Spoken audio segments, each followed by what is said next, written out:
পিসগুলো ভাজা হয়ে গেছে।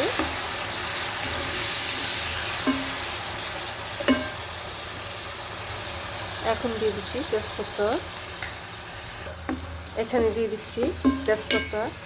এখন দিয়ে দেবো লং, এলাচ, দারচিনি আগে দিয়ে দিচ্ছি।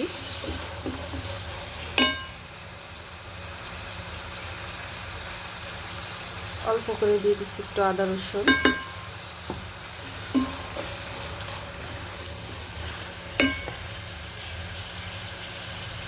আর একটু লাগবো, মাছটা যেহেতু বেশি পরিমাণ। এই মাছের নাম বলতে হবে সবাই, কমেন্ট বক্সে কমেন্ট করে। মাথাটা দেখে যদি কেউ চিনেন এই মাছটার নাম কি। এই দেখেন মাছের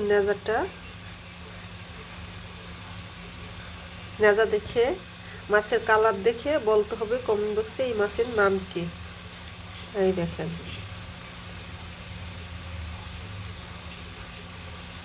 এটা কোনো সাগরের মাছ না, এটা বাংলাদেশের মাছ।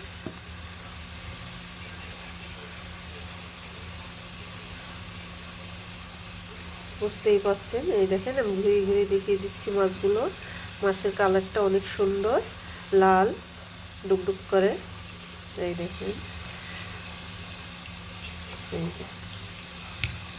মাছটা আমি সুন্দর করে গরম পানি দিয়ে ধুয়ে পরিষ্কার করে দিচ্ছি।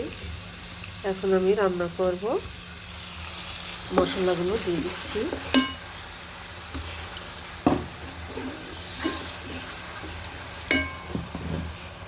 দিয়ে দিচ্ছি পরিমাণ করে হলুদ,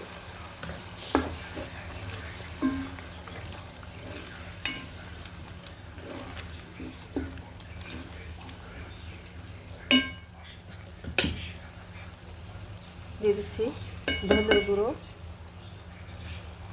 দিয়ে দিচ্ছি মরিচের গুঁড়ো। যে যতটুকু ঝাল খাবেন ওই পরিমাণ করে মরিচের গুঁড়োগুলো দিবেন। দিয়ে দিচ্ছি ধনের গুঁড়ো, জিরের গুঁড়ো।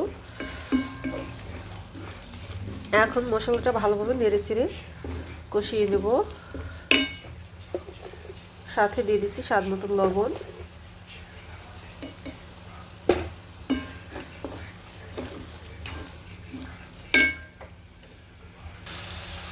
এখন দিয়ে দিচ্ছি মাছগুলো। মশলাটা আমার কষানো হয়ে গেছে।